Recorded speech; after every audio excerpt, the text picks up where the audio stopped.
Right, folks and peoples, welcome to this assembly video of a Gundam plastic model kit. Not any Gundam plastic model kit, this is the high-grade Gundam The Origin MS-06CK Zaku Half Cannon from the Mobile Suit Gundam The Origin Mobile Suit Discovery sub-series. I have sort of decided to use this kit as a semi-instructional video of my own taking on Gundam plastic model assembly of a sort.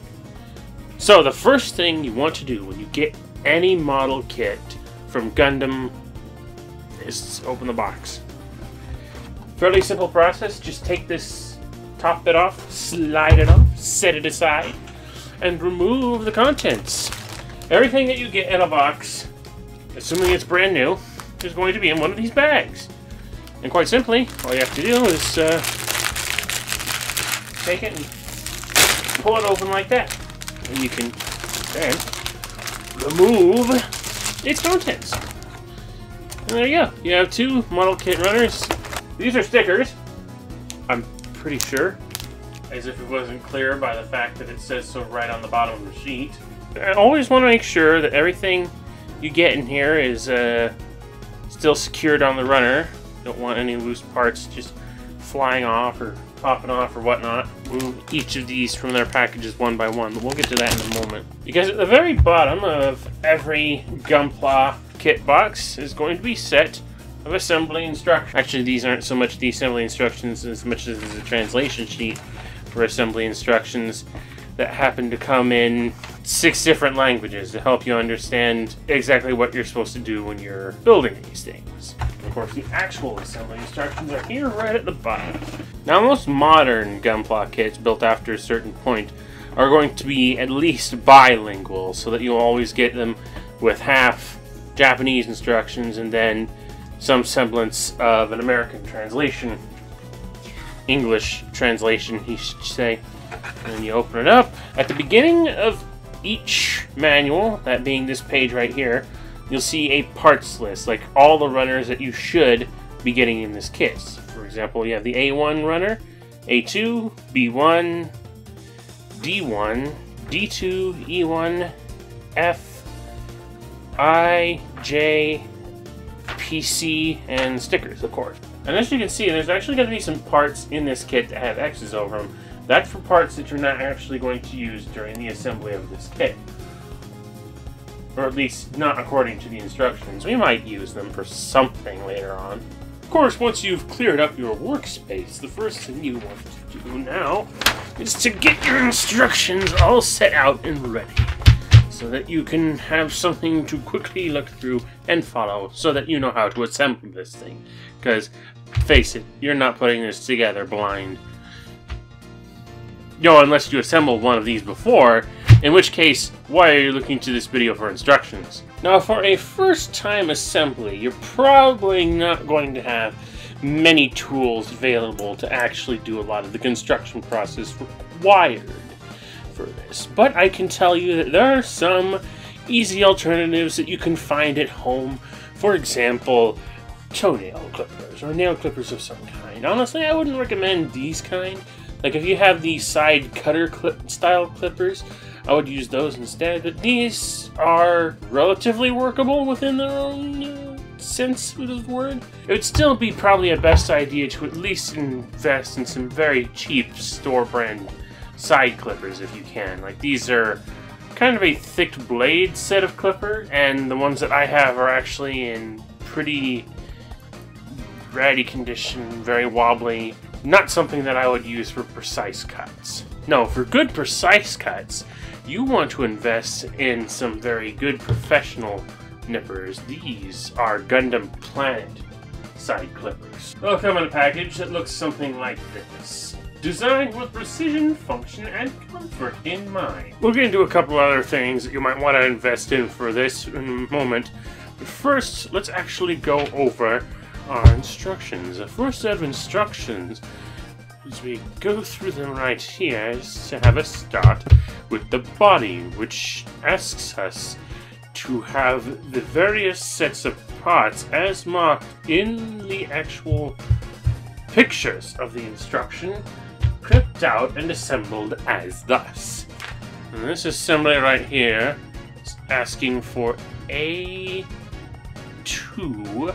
parts 25, 26, and 31. A2 go about removing the parts from said runner and assembling as they are required. Now, a lot of beginner modelers are going to think, oh, I can just snip these things off the tree and then assemble them as such. And you wouldn't be entirely wrong to assume that it's possible to do that. It'll take a lot of freaking work, but no. For the sake of these models, this is why you want to have some sort of side clipper or nipper or whatnot in order to get these parts off of the sprue. Like, we need parts number 26, 25, and 31. 25 and 26 are right here. Now, if you happen to have one of these things, which again, I would, if you can, get like these side cutting toenail clippers or whatever it is, but you can use these. If you just very carefully clip right outside of the edges, like, okay, you see the part where the actual part ends and the rest of the runner tree, whatever you want to call it, begins? That is what we like to call, according to the instructions, the gate. Now, with this sort of technique, you want to make sure that you're clipping at the top of the gate instead of the bottom of the gate, because you want to leave a little bit of the gate behind while you're clipping it off, because, well, we'll see why as we go through it. Now, with the part taken off the sprue, you notice that these little things here are still sticking off from the part itself. Again, that is the gate. And you do kind of want to get rid of that stuff, but the reason why you want to leave it off leave this stuff on before clipping it off the runner is because, well, it's hard enough with these kind of with these sort of toenail clippers to get off in the first place. You want to have enough left over so that you can just simply clip it off as such very quickly after the fact. It's a little extra work, but it's a lot cleaner than just leaving a solid nub mark or whatnot. But that said, there's still going to be some sort of nub left over. Now on areas like this, like on the top right there, I think it's pretty negligible because that's going to be part of a moving interior part.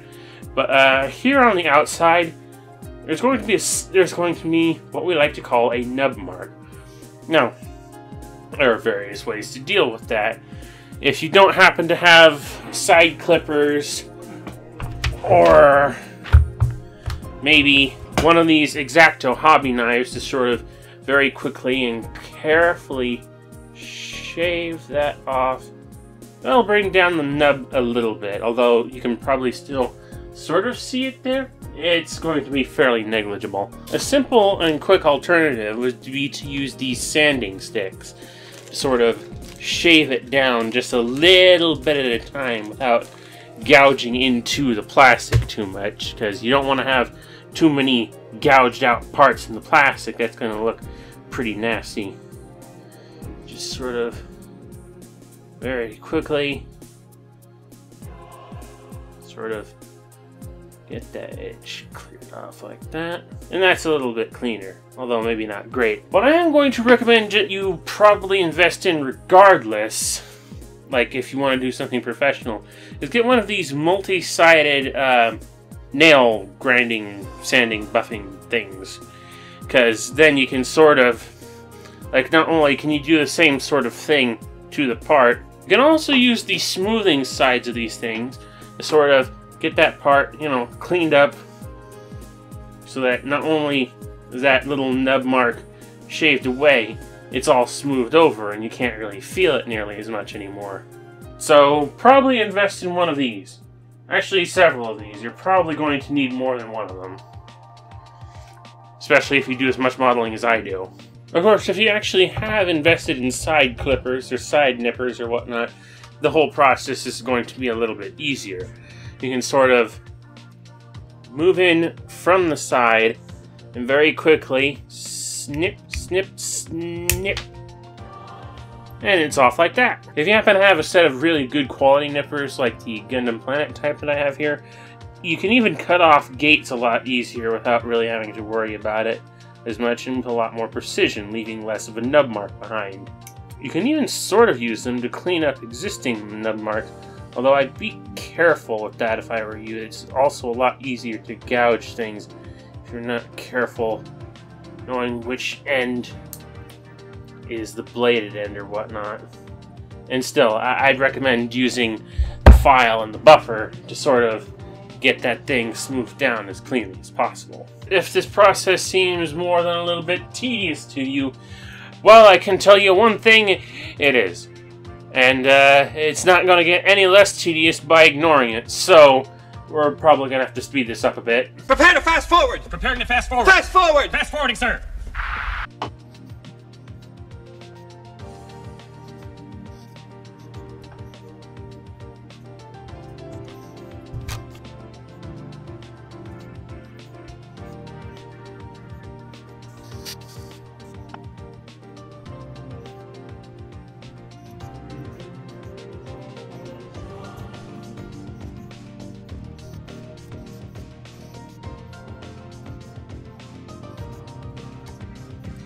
Of course, once you have all the parts cleared out and clipped out and cleared up, it's simply a case of assembling the parts as are depicted within the pictures included in the instructions. As such, it seems like this part goes together like this in this orientation, and thus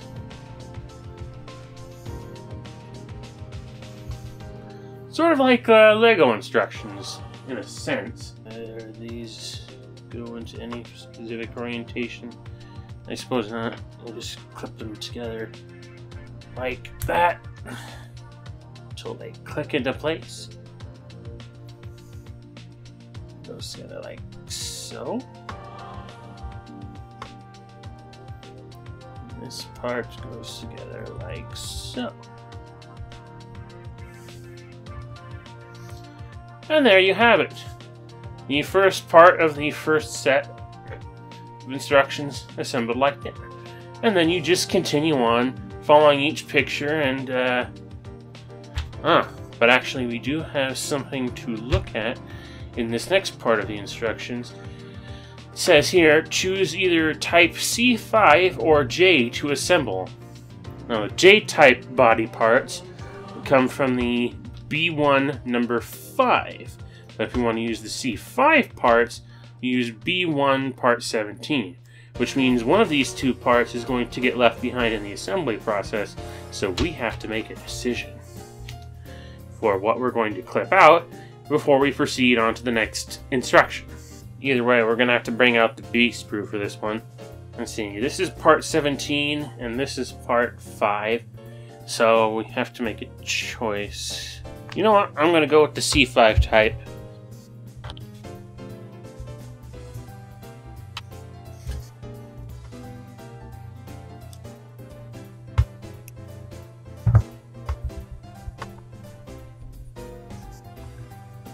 Now, this is something to take into consideration. This is probably going to be something that a lot of Gundam kits are going to have, especially at this particular grade, are going to have, is this is runner of polycaps. Like, these are kind of standardized things that are used on pretty much all different kinds of Gundam model kits. They're made of a very soft and a bit flexible plastic material that is usually used for jointed sections on any given model kit. And you don't actually necessarily need to clip these out the same way you do with others. You can actually just sort of really easily twist them off the thing. And they're generally fine without needing any extra cleanup. But you want to do some anyway, depending on the part. But if you do it with these, it's a lot more recommended that you actually do use like a sharp bladed edge of one of these things to do it, because this is a very squishy material. It's not very friendly with the sanding sticks.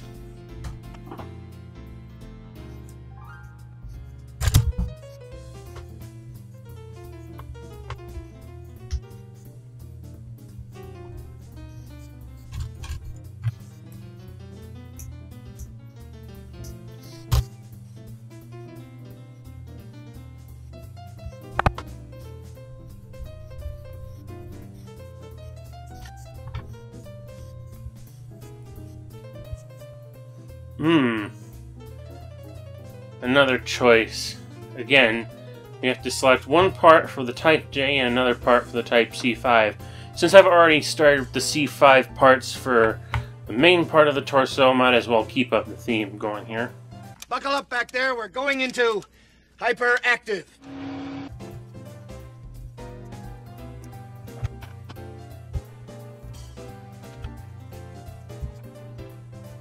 I want to make sure while you're clipping things out that you clean out the in between the blades. Make sure there's no excess little parts stuck in there to get jammed in and cause more trouble than they're worth. Or worse yet, create unnecessary nicks in the blade edge. I've been sort of using these nippers for a long while, and yeah, they're going to need replacing here real soon, I'm thinking.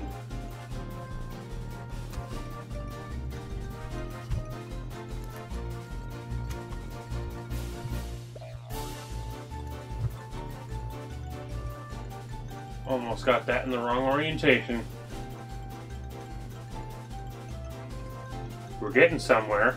Tomorrow. And as of the time of this recording, it is the next day, which also happens to fall on December 24th. Christmas Eve. Good grief. And there's something you should probably learn from this as well, is that you need to probably pace yourself while making these things. You can't just sit down and make these things all together in one afternoon, evening, sitting, whatever. Okay, well, you can, but I wouldn't recommend it.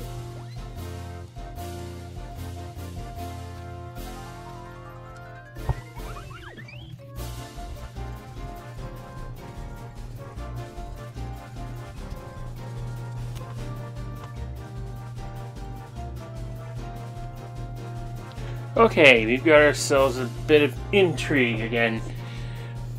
Not quite, I wouldn't say exactly like the polycap plastic, but we've got more flexible plastic style parts. But this time, these are like little wrappable cables that are supposed to actually be bent after you attach them to the necessary parts. We'll get to that in a bit, but just to note, there are going to be some additional things. It looks like, yeah, that we're going to have to trim off of these, like right here. Right here, you see that thing on the top of the part in the middle? That has to come off during the trimming process, at least according to the instructions here. So that's something to keep a lookout for on the instructions, is points where it indicates there's going to be extra stuff to cut off. So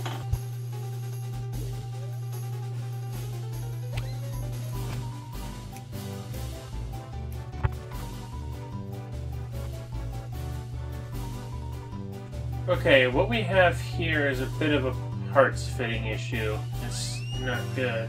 No matter how hard I'm squeezing, it still wants to split open. So we're going to have to pull this apart, and I think it's the polycap here that's causing trouble. Probably going to have to pull this back open, of course, take the polycap out, do a little bit of shaving, do a little bit of sanding, see if something can mitigate this unwanted issue.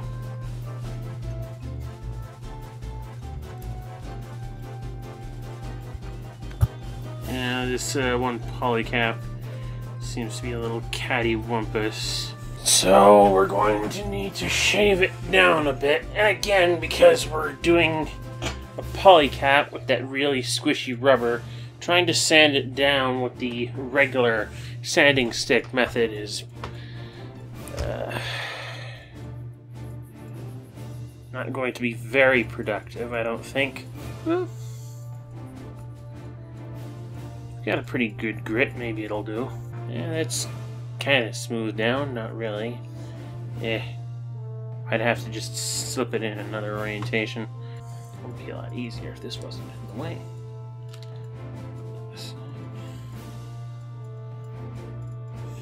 Fit that back in there. Ever so teeny tiny bit of uneven flashing right here. You know what, I'm going to go at it with just a little bit with a nipper. Just to sort of slice ever so slightly. And then Going to fit it back in. That looks like it'll fit better. Put that there. Yeah, that fits a lot better. Still looks kind of messy, but that's something we'll get to maybe at a later date.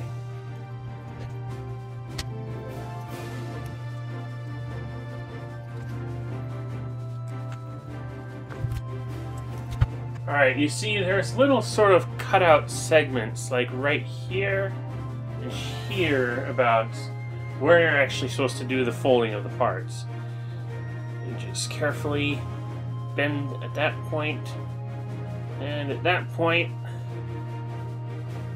and it's more or less in position, hopefully. You just sort of have to hold it in place while we place this part in its proper orientation. There. About as perfectly aligned as I can manage. But yeah, that's how you do that. Bit of a change of scenery, kind of awkward, I'll admit. But while continuing to do it in the position that I was in before was doing my backs no favor. So we're gonna do it from this angle from here on.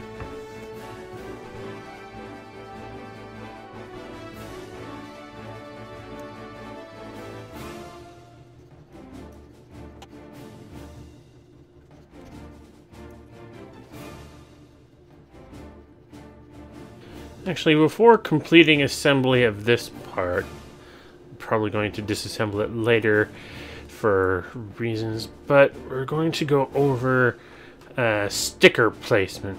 Now, this is going to be a bit difficult because what this calls for is one of two different stickers that can be used to place over this part here, and it has to be around the center-ish area of this particular thing, because this is supposed to be where the eye of the unit is supposed to go. And according to the instructions, we have two choices. We have either sticker number 39 or sticker number 40. I am going to use sticker number 39, I think. Now, there are various ways that you can apply stickers, or at least remove them. It's just like you can do the simple peel the sticker off, pull it on there with your hand, your thumb, and whatnot. Wouldn't recommend that, because you could get your oils in on the sticky part, and it would be easy to have this come off. In fact, it would probably actually be a good idea beforehand to sort of like get a little cotton swab and maybe some rubbing alcohol, and just go over this part, the area where the sticker is supposed to go, just to make sure it's completely clean of any unnecessary oils. It's not super necessary to do this, and I'm not going to do it. I'm just saying that's something I can recommend that you do. Now, the way that I'm going to apply this sticker is definitely not going to be with my bare hands, though. What would be the most adequate way to do this is to use a pair of sideways bent tweezers that could peel the sticker off, grab it, and so that you could easily attach it to the part with better precision. Me, however, and for anyone else out there who probably doesn't have a pair of tweezers, I'm going to use this. It's not a great idea. Basically, just bend over the thing here. Slightly just get the toothpick underneath. Lift it up, out, so that it sticks to the toothpick. And because this is a little difficult, this is a little imprecise because there's no indent here for the sticker to actually go onto, I have to sort of eyeball it. Eyeball it. Lay it down. Sort of roll it off the sticker, and this is already going bad. Pat it down just a little bit so that it gets a little bit of stickiness to it. And then, to make sure it goes into place, assuming I feel like it's completely right, we take this cotton swab, carefully rub along the sticker. Pat it down. Push all any possible little air bubble, air pockets out of it. And there we go. We have this little pink sticker put into place. Not the worst Model Y I've ever done.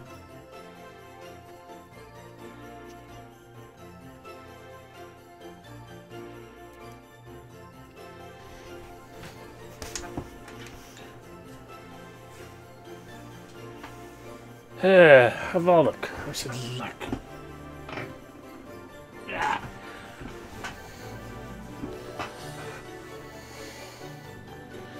Glad that didn't roll far.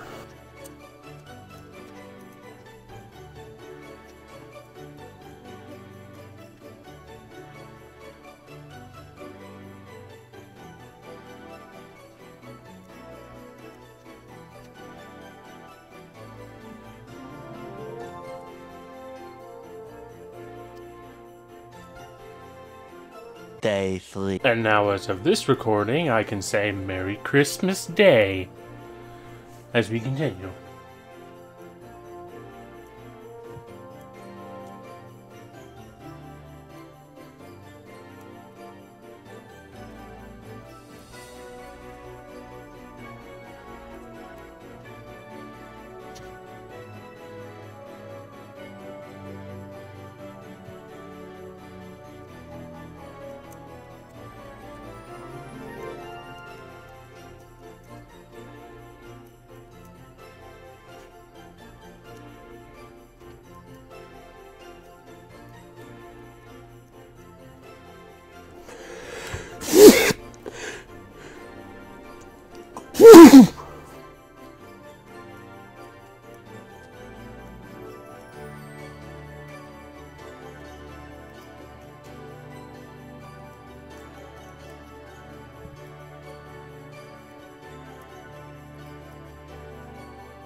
Now, as I'm sure, well, maybe I'm not so sure, as I'm pretty sure, relatively certain, some of you out there watching are observing at this point, I haven't really been doing much of the sanding down of nub marks or cleaning up after nub marks or really doing anything more than snipping these things off right at the edge. Well, there's a couple reasons for that. Number one, it would take a really darn long time to go through all the trouble of cleaning up every single nub and edge on every single part. And quite frankly, I just don't think it's worth doing that for the type of model building that I'm into, for one. For two, I am mostly confident enough with the combination of these Gundam Planet nippers and my long-standing skill at doing this that I won't necessarily cut or gouge too many, if any, parts of this thing.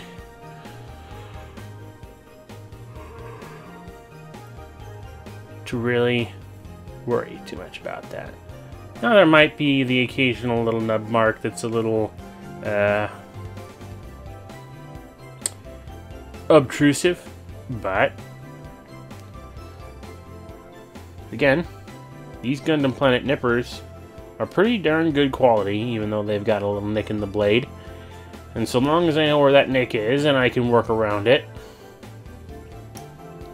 I think I can still do this with relative certainty of minimal workarounds for any and all nub marks. That said, I would still recommend beginners who want to have a relatively decent look to their kits. Like if you don't have a pair of nippers and are just relying on the old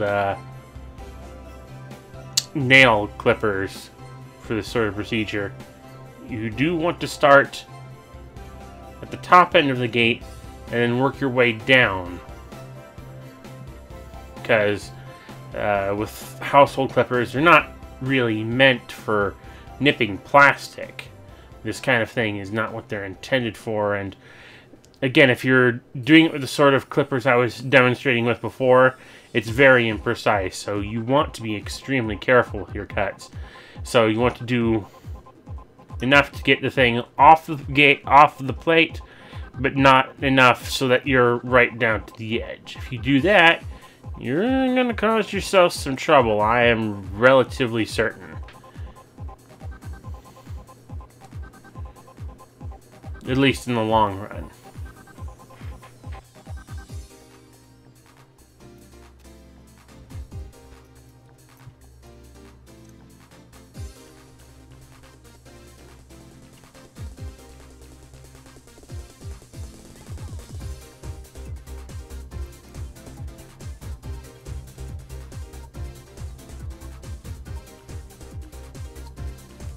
Well, that's 2 arms. Tomorrow for sure. The day after Christmas, we return.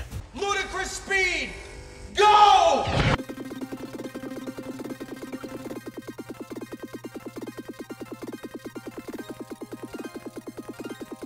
Okay, the value of scraping off nub marks with whatever tool I had mentioned earlier. You see these little raised sections here on either side?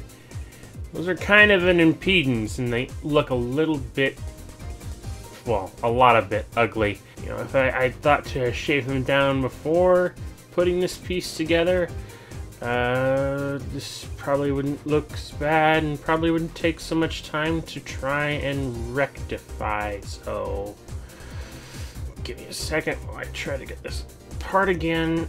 One eternity later. You gotta be careful, again, when you're taking these things apart, because they're held together by tiny little pegs and holes. They snap together real good, but they are tiny, and if you pull too hard, you're gonna break those pegs, and then they're not gonna go back together. Warning on that side of things. There. That looks a lot cleaner. Okay, I hit a little bit of a conundrum here. It's my own fault for doing this. I didn't realize until I had gotten this far that I ended up taking out, cutting out parts from what are essentially the same shape from different sprues. Because we've got one of these and we've got a couple of these. Here in brown from the B sprue. And you got a couple of these, which look exactly the same on, I believe it was the E sprue. Now, I kind of jumped, the reason I cut these out from the E sprue, I kind of got ahead of myself and saw the little shape here. When you recognize the shape, you see it on the sprue, cut it out, this is what you want. But these are duplicates that are not actually intended to be used on this kit in its intended configuration. These are just leftover parts. Like I mentioned earlier, like somewhere at the beginning, there's going to be some leftovers in this kit, and apparently this is some of them right here. So, oops. Pay attention to the instructions, and stuff like this won't happen. Not that it's a big deal, honestly. I'm just pointing out for the sake of anyone out there not wanting to make mistakes while building their Gunpla, to actually pay attention to the letters and numbers on every piece of the instruction kit. Like, this is not one of those unrectifiable mistakes, just a mistake of, oops, I cut out more parts than I intended to, and these are parts that I don't really need. So don't feel too bad if you made the same mistake that I did. It's just a case of, you're gonna have to live with these extra parts. And that's a little bit scary, honestly. Getting these feet together. They're supposed to click into place. It doesn't exactly show that they're supposed to click into place, but when you've built enough of these as I have, you get a feel for what's supposed to go what way and what isn't, even if the instructions sometimes don't quite indicate that. But we've got a couple of feet.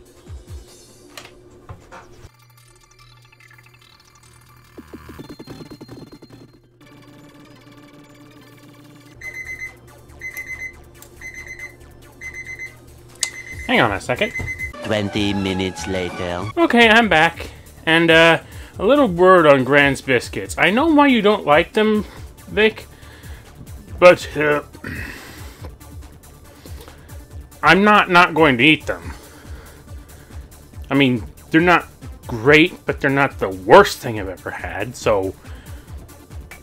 Blech.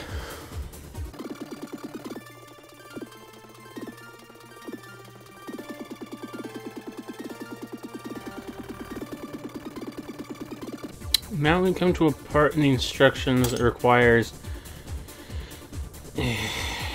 really paying attention, because this is another case of these rather... It's a bit of a flexible part, but it's not that flexible.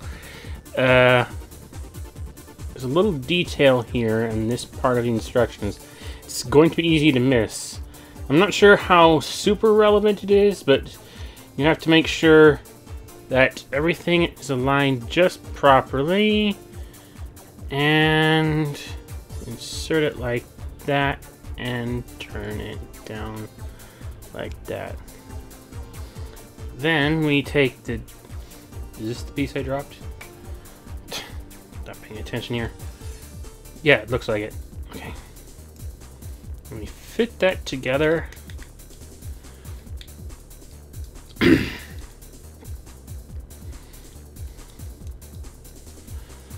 and we have one left leg. Give me a minute, and we can have one left leg with a foot.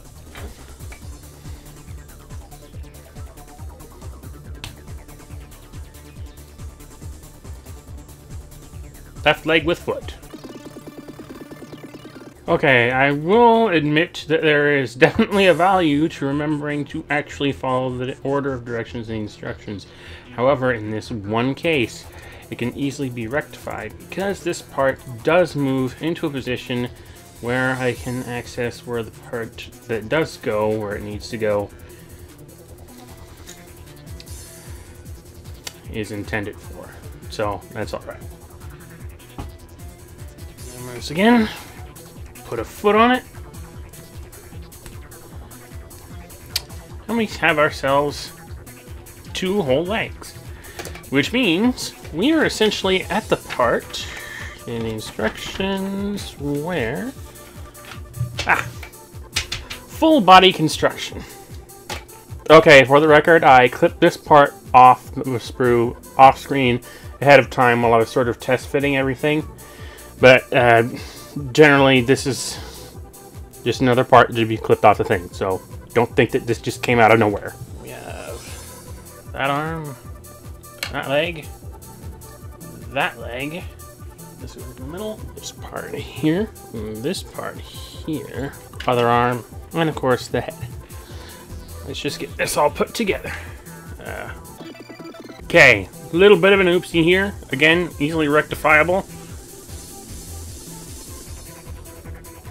Turn it around. Gosh. You'd think I'd have spotted that. But anyway, with all that said and done, we have the main body of this Zaku cannon. Half cannon, that is. Done. Of course, as you can see, there's still more things to do, because this Zaku half cannon is missing its cannon and various other equipment that goes on the back. So we'll continue on with that. Okay, there's a little note here in the instructions that says do not cut. So be careful with these, with sections like this where there's little extra bit poking out of it. Do not overcut where the actual part is supposed to stop. Right about there.